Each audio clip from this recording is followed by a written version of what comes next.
Good evening and welcome to Primetime Lawmakers for March 2nd, 2011, the 22nd legislative day of the 2011 session of the Georgia General Assembly. I'm Scott Slade. Coming up on tonight's program, Senate Democrats introduced an alternative plan to save the Hope Scholarship and call for instituting a salary cap. A bill allowing charter school students to participate in extracurricular activities at their resident public schools passes the House. We continue our leadership series interviews tonight. Secretary of State Brian Kemp will talk about everything from securing Georgia elections to growing jobs. And as Hope funding plans are weighed at the Capitol, we'll be joined on set by Representative Doug Collins, Governor Nathan Deal's floor leader, and by House Minority Leader Stacey Abrams. Both representatives are sponsors of Governor Deal's Hope Bill. All that and more is coming up tonight on Primetime Lawmakers. But first, lots of action on the Hope Scholarship issue today, but not all of it legislative. For details, let's go to Iwandi Lawson, live at the Capitol. Good evening, Iwandi. Good evening, Scott. One day after the House approved HB 326, there was a full day of discussions about how to fix the Hope Scholarship, beginning at 10 a.m. That's when students held a protest on the steps of the Capitol. Representative Stacey Evans says she can relate to the students' concerns. The 1996 Ringgold High School graduate attended UGA on the Hope Scholarship. Hope gave me hope that I could go to college no matter what my family income was, which let me tell you was pretty damn low. In addition to Hope, I took out loans. So I'm not above taking out loans, and I know none of you are either. Loans are a reality for Hope scholar Emmanuel Williams. Despite his 3.8 GPA, he says he still has to take out student loans. Housing fees, a couple other things, lab fees, language lab fees, and my income alone can't fund it. Even book money. Book money is like crazy. It costs more than groceries.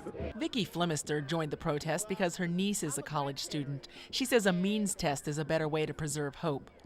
I don't have a problem with the higher grade. I don't have a problem with that because we should strive for excellence. We demand that our voices be heard.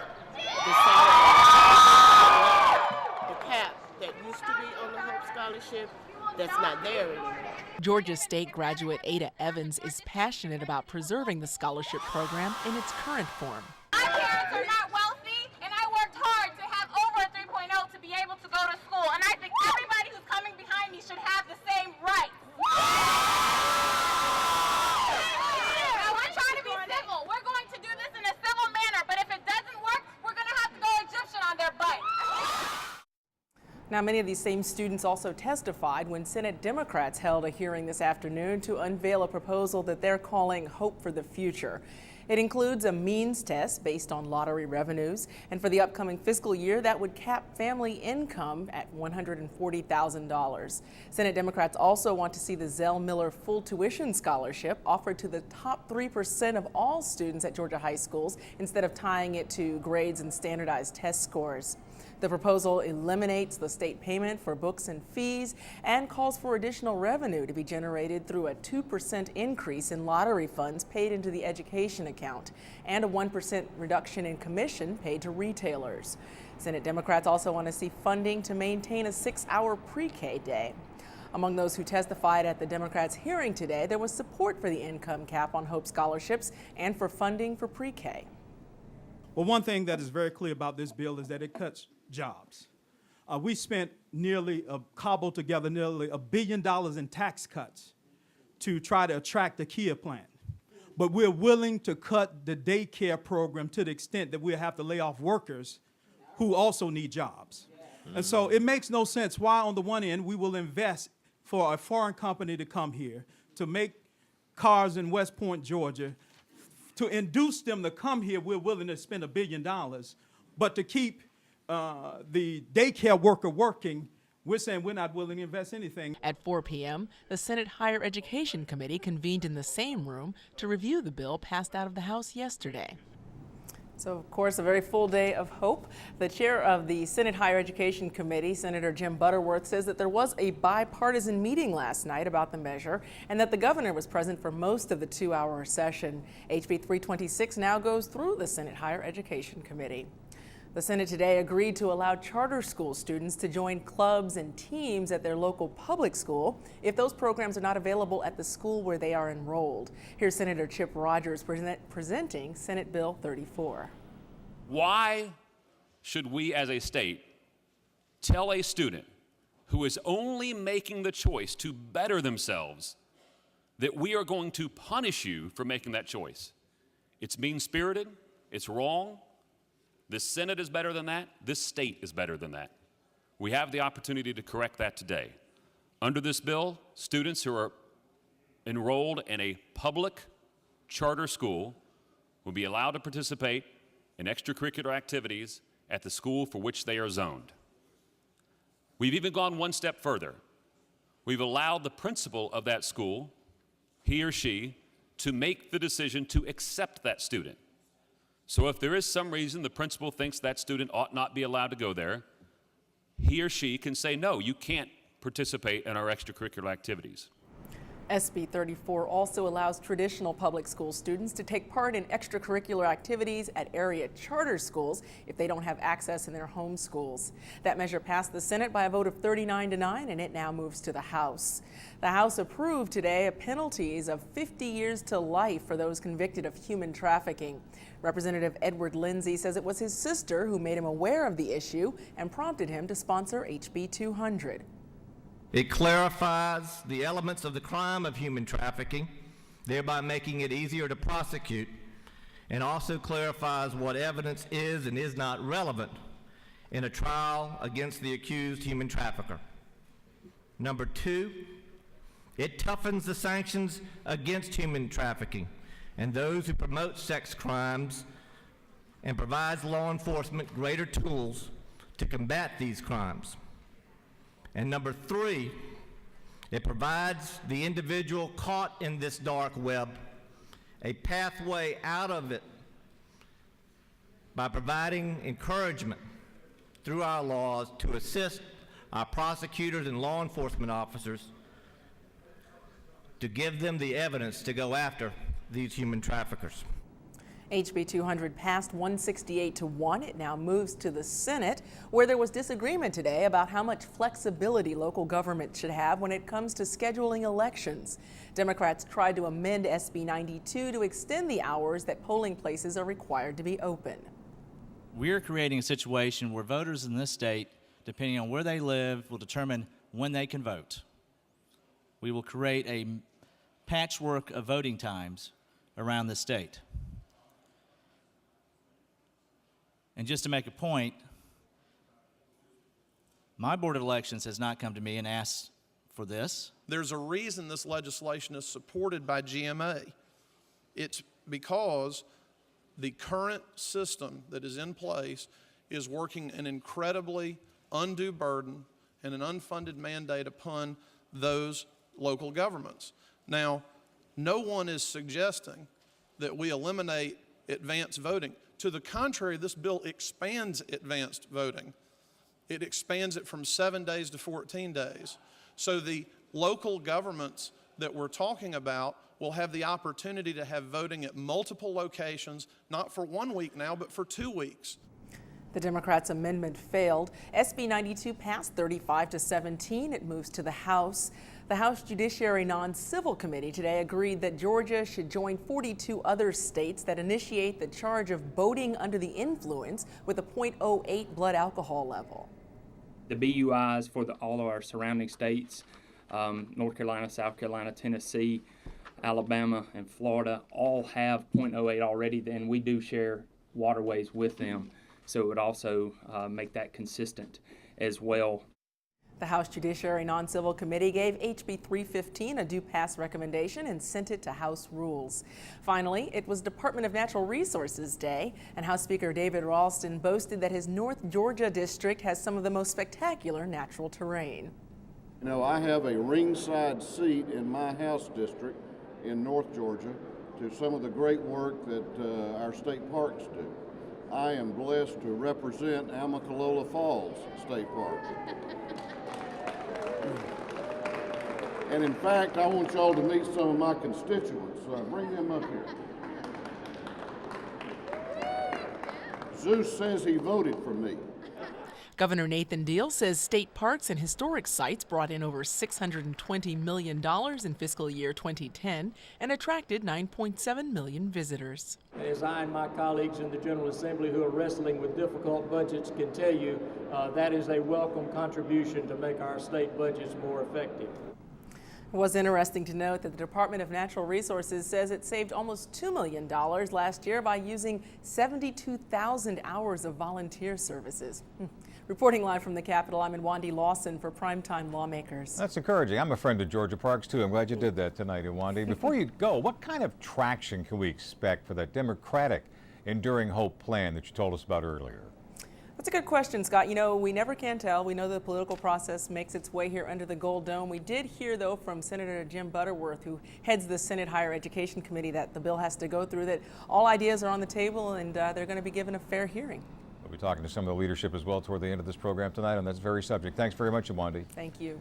Continuing our leadership series, I spoke with Secretary of State Brian Kemp earlier today and began by asking him about voter turnout in 2010. We had about 53% turnout, which is pretty normal for the non-presidential election, so we were glad that it was that high. I think there were some thoughts that there might not be that kind of turnout this year, but that was good to see. Everything went smooth. We actually made a few changes on our election night reporting on our website that we got real good feedback. You know, a lot of people are really following our website now because the results come in very quickly with all of the technology we have, so everything went good. Okay.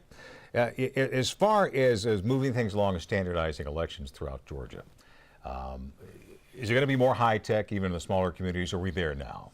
Well, I think in the future there's definitely room for new technology, new voting equipment down the road. Even this year, we implemented on our website our My Voter page where people can get their individualized ballot. We also use that same website to help our military and overseas voters be able to make access to their electronic ballot. So we knocked out the process of having to mail that ballot. And you can imagine if you're trying to get a ballot to somebody on a ship in the middle of the Mideast somewhere.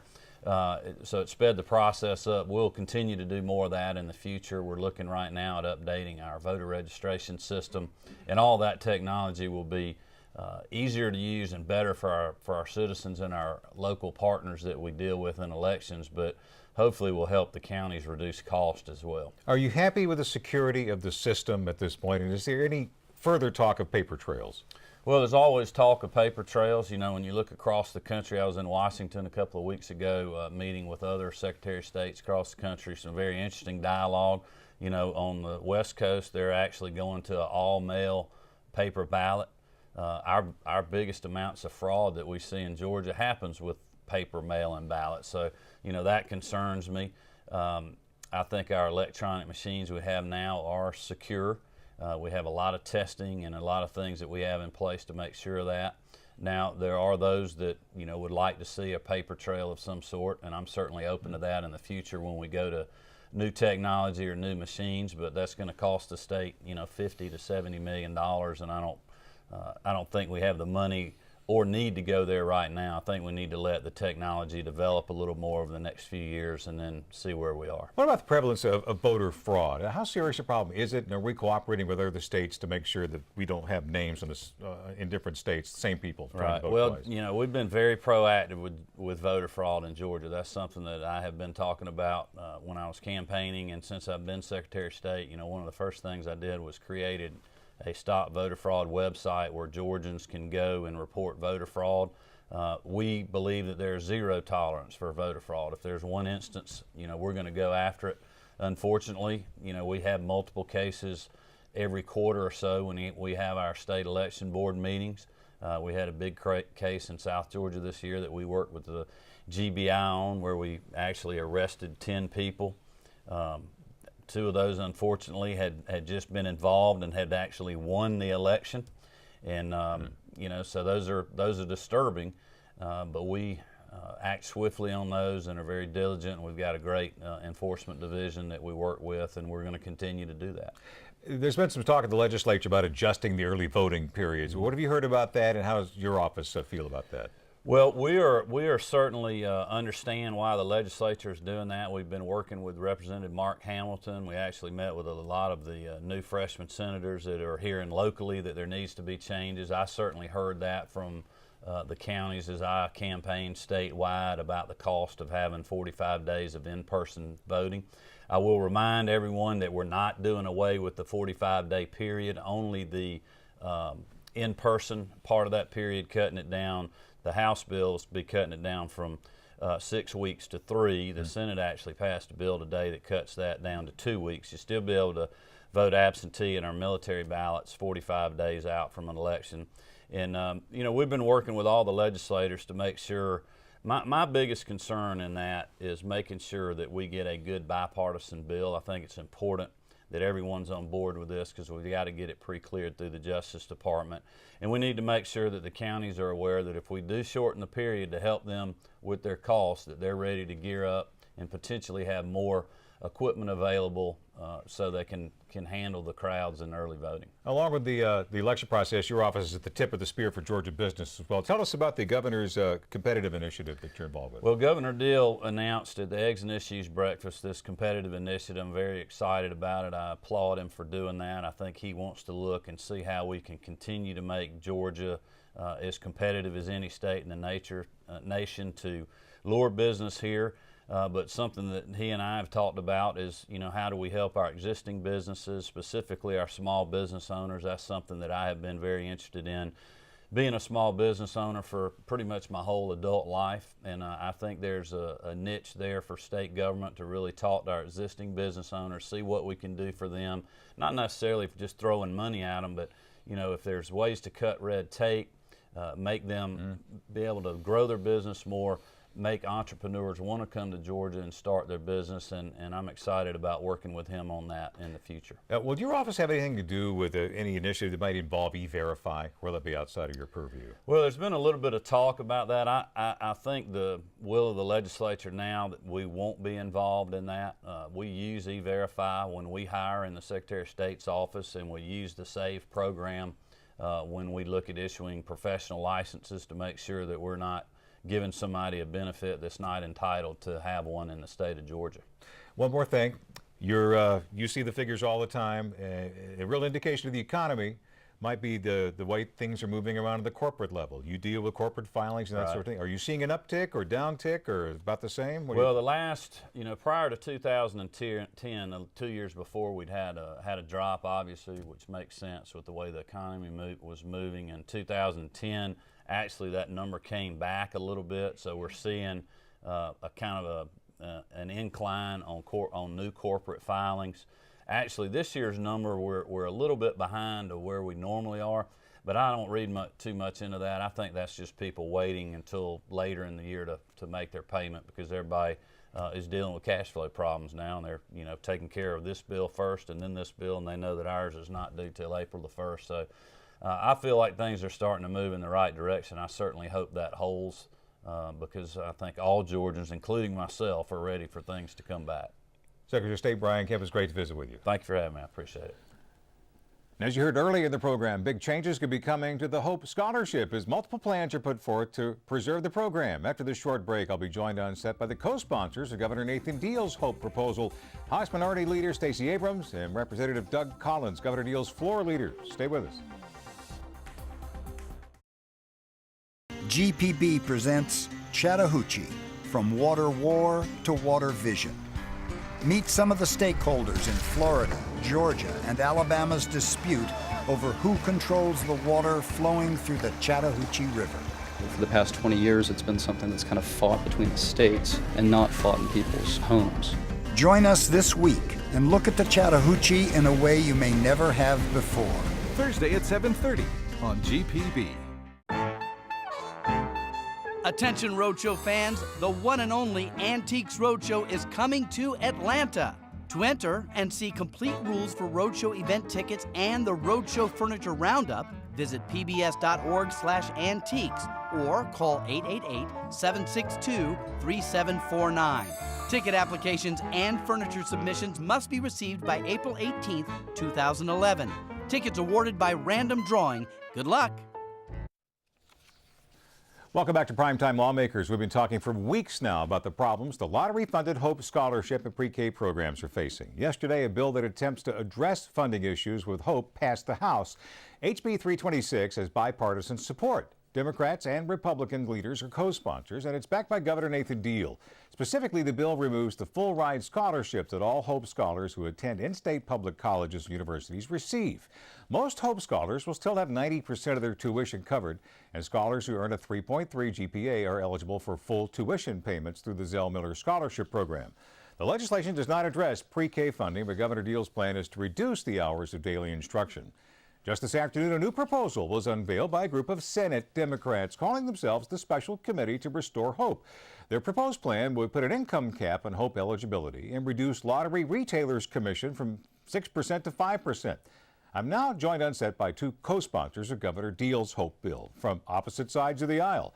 House Minority Leader Stacey Abrams of Atlanta is here. Representative Abrams is a Democrat. And Representative Doug Collins of Gainesville, a Republican. Representative Collins is Governor Deal's floor leader. Thank you both for being here. And I didn't really expect to have you both here on the program at the same time agreeing on something.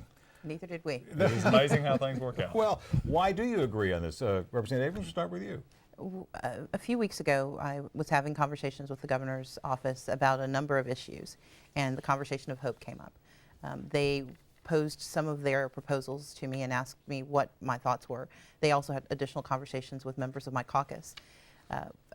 When they came to me and said, look, we have a proposal, we are willing to include your ideas as a condition of your support, I thought about the proposal, I thought about the framework, and I think that while it's a difficult test and it's a difficult cuts to make, it's necessary for the preservation of the program and for making certain that thousands of students don't lose access to the scholarship, and I was happy to support it. Now, what was the linchpin thing that brought you over? Three things. First and foremost, making certain that technical colleges continue to allow remedial courses. For a lot of our workers who are seeking retraining or for first-generation students who are going to technical college, remedial courses are inherently necessary. Secondly, it was including proprietary schools. I represent DeKalb County, where we have a very strong presence for proprietary schools, which again tend to be the first generation college attendee schools of choice. And I thought it was important that those 5,000 students not lose hope. Third, and I think most important, and this was actually pushed by Representative Calvin Smyre, it was the issue of making certain that if cuts were going to happen, and we knew they would happen, that there be a 1% loan program that was available to all students to help them fill that gap. And that 1% loan program, I think, helps to bridge a lot of the pain, but it doesn't solve every problem. Representative Collins, you're the governor's floor leader. Are you pleased or surprised that it's moving so quickly now? I think there's a lot of work went behind the scenes, and I want to state is the appreciation of working across the aisle on this and dealing with the issues that we're having to deal with. In the end, this is about the students and the families of the state of Georgia. It crosses party lines in the sense that we have to do something. It's not an issue we can decide to push down the road. Now is the time. Those decisions are long past. Now we have to deal with the real issue at hand. I appreciate the governor's willingness to reach across to discuss this with many different constituencies. So I think that's what you're seeing more is what you call fast track. It's more or less the bill has been worked, and we're continuing to work with it even up until this hour. Yeah, of course, one of the reasons we got into this fix is the demand for the program. The Georgia Lottery is still one of the most successful in the world. Yes. Why not pressure the Georgia Lottery to kick in more money? Would lowering payouts be a dangerous move? Well, I think you're looking at it from across the board. One of the reasons we do have a lottery that is most successful is because we've had good people running it and they know how to run a lottery. I have learned more about the lottery in general and the people who play the lottery and how they watch to see when payouts go, and they'll quit buying tickets here, they'll move to the next game. And so it's a very dangerous move if you start looking at some of those saying, well, I can take 1% here or another % here and gain something. You're not sure what you may lose on that end. So I think when we look at that, two things in the bill that really look at that is dealing with bonuses for the Lottery Corporation. And the retailer commissions. We had it at 6% now in the bill for the retailers' commissions on what they can make off of selling the tickets and redeeming the tickets. We also put in a provision in the Lottery Bonus Corporation, which we get a lot of concern about people and their bonuses. What we've said, though, is if you put more money into the Lottery for Education account, then you can pay bonuses up to 25% of base salary. But what we're doing is we're not just saying put $1 or $2 in. We're saying that 1% of whatever you put into Lottery for Education is where you can pay your bonuses off of. So we're incentivizing both the seller and because they're going to have the ability to get more commission later on. There's a 5-year hard freeze, but if there's more than $1 billion deposited in the lottery account, then they can maybe get extra commissions, and also with the approval of the governor. So these two things we believe will fund a better way to get increasing their lottery. So there's some education. elastic in here. Oh, is what you're exactly. saying. That's Okay. what we're trying to do. Now, meanwhile, this has to get through the Senate eventually. And, you know, just today, Senate Democrats announced an alternative plan. Ms. Abrams, what about the disagreement maybe between how the House and the Senate sees this? I wouldn't focus it as I wouldn't frame it as a disagreement. I think that the House and the Senate have very different responsibilities. The House was the chamber of purview for the origination of the bill, and we were presented with opportunities to have input into the structure of the bill and to secure those changes that I discussed. The Senate has a very different responsibility. They're the House of final purview. And I think the Senate Democrats are doing what they should be doing, which is evaluating the bill, offering competitive ideas, making certain that we have perfected the bill.